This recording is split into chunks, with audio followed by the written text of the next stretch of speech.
The applause started before I even reached the stage. I remember thinking that was strange. Nobody claps for someone who hasn't done anything yet. But that's the kind of room it was. Full of people in expensive shoes who had already decided how the evening was supposed to feel. My daughter had asked me to come. That's the part I keep returning to. She asked me. She called me on a Tuesday, 3 weeks before the ceremony, and said, "Dad, I want you there." And I believed her, because when your child says those words, you don't ask follow-up questions. You just say yes. You get your good jacket out of the back of the closet. You shine your shoes. I'm 61 years old. I work with my hands. I've been a finished carpenter for 34 years, and I have the knuckles to prove it. I'm not a man who belongs in rooms like that, marble floors, wait staff carrying glasses of sparkling water on silver trays, a banner across the front of the building that read, Caldwell Medical Partners. A new era in patient care. My daughter, Dr. Claire Caldwell, had just been named founding partner at a new private cardiology practice in Charlotte, North Carolina. She was 34 years old, and she had earned every letter of that title. I was proud of her. I want you to understand that first. Whatever else happened that night, I was proud of her. Her mother and I divorced when Claire was 11. It wasn't a war. No one threw dishes. No lawyers got wealthy off us, because there wasn't enough to fight over. I was working construction jobs that dried up in winter, and her mother, Diane, had started seeing someone from her church by the time the papers were signed. We handled it the way people in our county handled things, quietly, without much ceremony, and with the understanding that life was going to go on regardless of how either of us felt about it. Claire lived with her mother. I got every other weekend and holidays we could agree on. I paid child support every single month, not because a judge made me, but because that was my daughter. I drove 40 minutes each way to her school plays. I sat in the back of the auditorium at her high school graduation with a disposable camera because I didn't own a phone that could take pictures yet.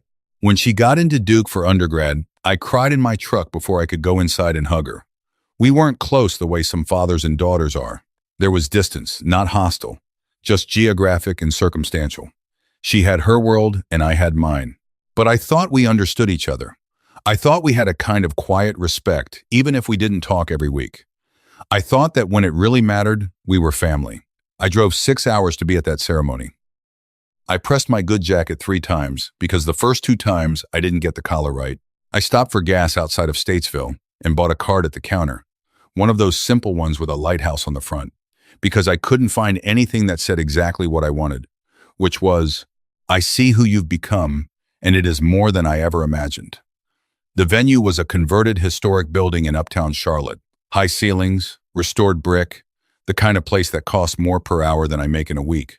There were maybe 200 people, other physicians, hospital administrators, patients who had been treated by the partners, local press. I found a seat near the back and watched my daughter work the room. She was comfortable in a way I recognized as hers, calm, deliberate, that careful way she's always had of listening to people like they're the only person in the building. Someone I didn't know sat down beside me and introduced himself as a practice manager named Gerald. He was a talker. I nodded along and kept my eyes on Claire. The program started around 7.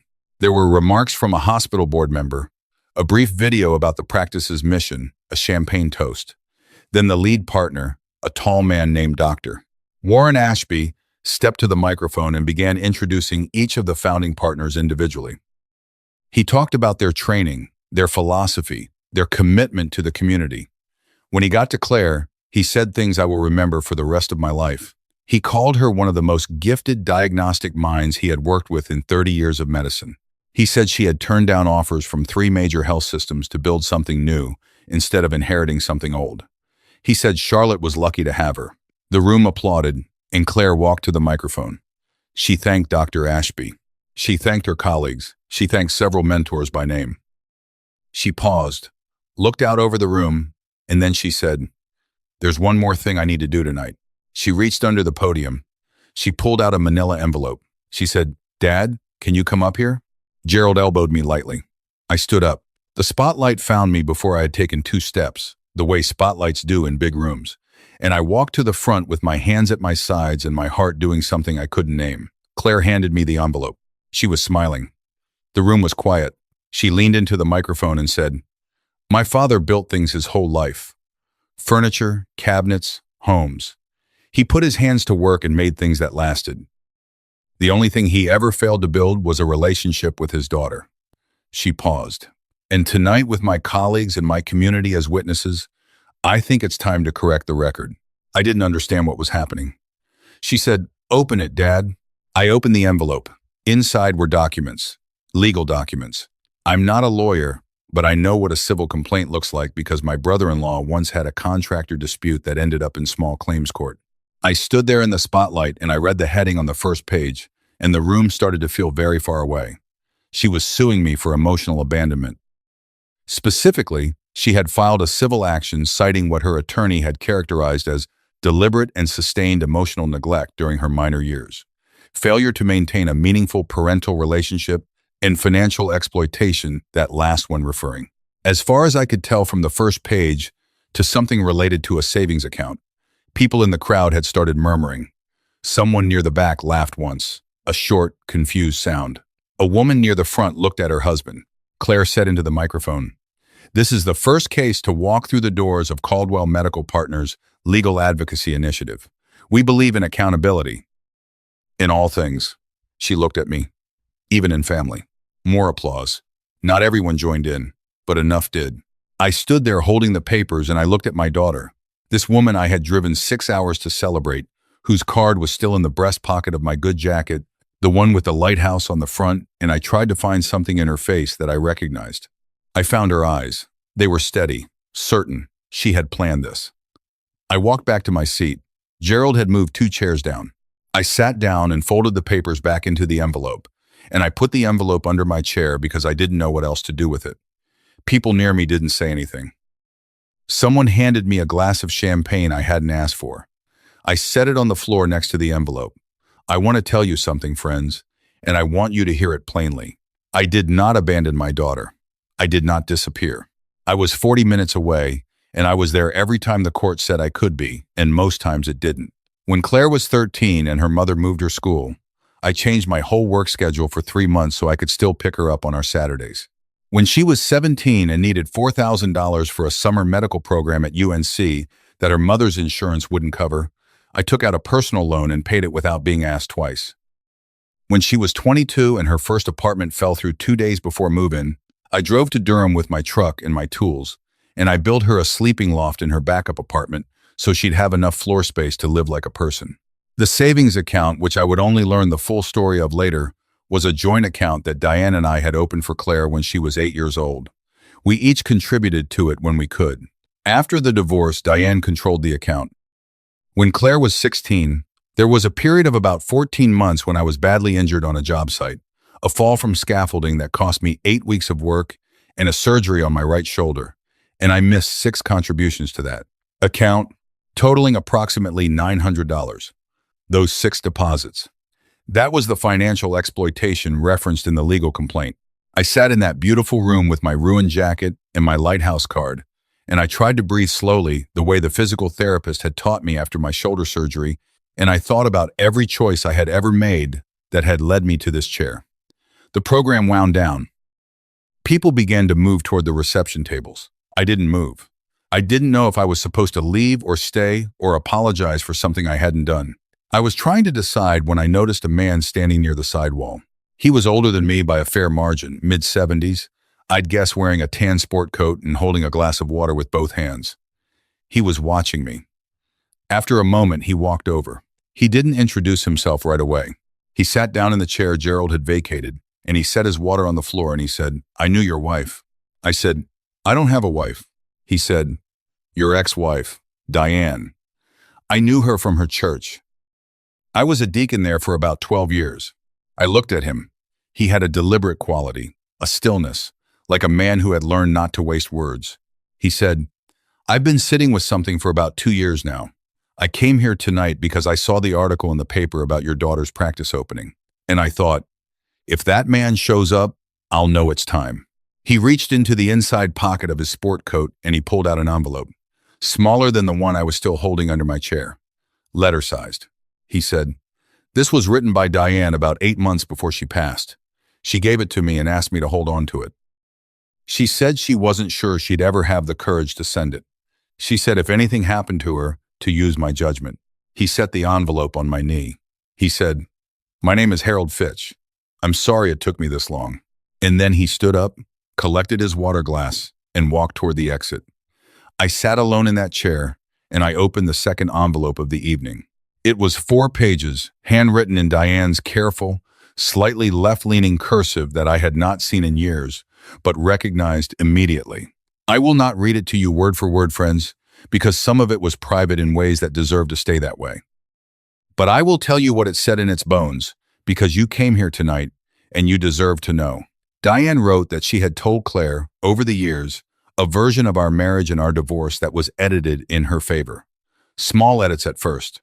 She told Claire that I had missed more weekends than I had, that the reason I sometimes called instead of visiting was indifference rather than what it actually was, which was that Diane had made certain visits difficult in ways she'd never acknowledged. She wrote that she had intercepted 2 birthday cards I sent when Claire was in high school because they contained cash and she needed the money and couldn't explain that to a teenager. She wrote that the story about the savings account that I had willfully withheld contributions because I was punishing her after a disagreement was not true. She wrote, "He had a work injury. I knew that.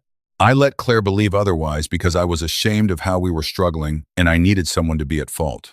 She wrote that she had watched Claire's anger at me grow over the years, and she had told herself it was righteous anger, that it was easier than the truth, and that by the time she understood the damage she had caused, she didn't know how to begin to undo it. She wrote, "I am writing this because I am sick and I am scared and I am more sorry than I know how to say. Tell him I'm sorry. Tell Claire when she's ready to hear it." Diane had died 22 months before this evening from a cardiac event. I had been told by a mutual acquaintance. I sent flowers. I did not attend the funeral because I was not sure I was welcome, and no one told me otherwise. I sat in that chair for a long time. The reception carried on around me. I could hear my daughter's voice across the room, clear, confident, the voice she'd spent 34 years building. And I sat very still with 4 pages of her mother's handwriting on my lap. And I tried to understand what a person is supposed to do with the truth when it arrives this late. I put the letter back in the envelope. I picked up my jacket from the back of the chair. I thought about going to find Claire right then. I ran the conversation in my head, how I would approach her, what I would say, how I would explain Harold Fitch in this envelope in 34 years and 4 pages. I thought about her face when she handed me that legal complaint, how certain it was, how long she had been building toward that moment. I thought about the card in my pocket with the lighthouse on the front. I left the envelope with the legal complaint under the chair. I kept Diane's letter. I walked out of the building without saying anything to anyone. I sat in my truck for about 40 minutes. I didn't cry, which surprised me. I mostly just looked at the parking deck wall and thought about the way my daughter had watched me walk back to my seat after she handed me those papers. Not with cruelty exactly, but with a kind of sealed conviction. Like a woman who had finally done the thing she had promised herself she would do. I drove back to my motel and I called my brother Ray, because Ray is the person I call when I don't know what to do. He didn't answer, so I left a message that was probably not coherent. Then I went to sleep, which also surprised me, because I had expected to lie awake. 3 days later, I called a lawyer. Not to fight the suit that came later, but to understand what I was actually looking at. She walked me through the complaint. She told me that civil suits for parental emotional abandonment are extremely difficult to sustain, that the financial component, as described, was not likely to meet the legal threshold for exploitation, and that a competent judge would probably dismiss the case. She also told me that defending it would still cost money and time and stress. I told her about the letter. She was quiet for a moment. Then she said, "Do you want to win, or do you want your daughter to know the truth?" I said I wanted both. She said, "Then, let's start with the letter." The next several months were among the strangest of my life. The case moved slowly, the way legal things do. My attorney filed a response and requested mediation. Claire's attorney agreed. We sat in a room in Charlotte with a mediator and 2 attorneys and my daughter, who had not looked directly at me since the ceremony, and I slid Diane's letter across the table. Claire didn't react the way I expected. There was no moment of collapse, no tearful reversal. She read the letter twice. She put it face down on the table, and she folded her hands in front of her, and she stared at the middle distance for a very long time. Then she asked for a 10-minute recess. She was gone for 22 minutes. When she came back, her face was different. Not open, not yet, maybe not for a long time. But the sealed certainty was gone. Something had shifted underneath it. The case was eventually withdrawn.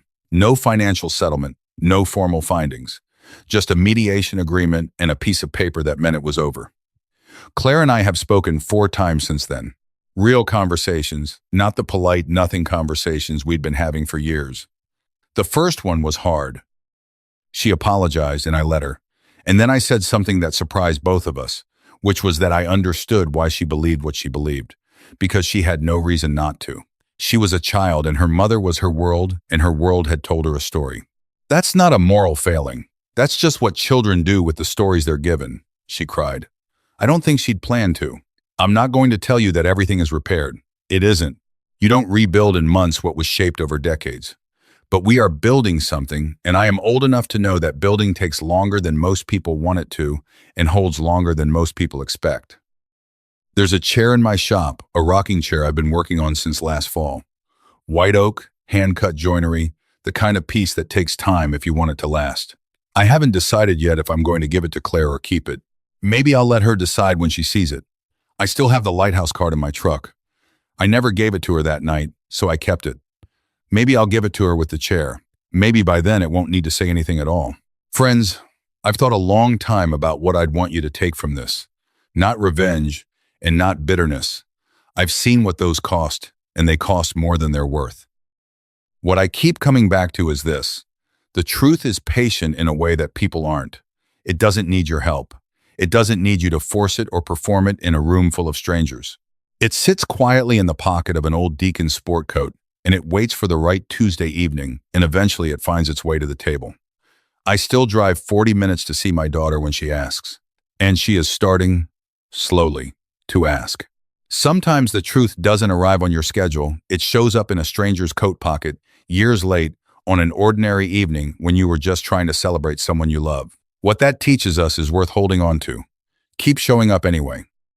Keep driving the 40 minutes. Keep pressing your good jacket. Because the people we love are often carrying stories they don't yet know are wrong.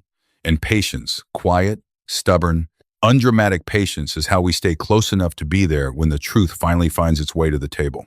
A small note for you, this story was created and fictionalized by AI, crafted to bring you a moment of meaningful entertainment while leaving behind a lesson worth carrying into your own life.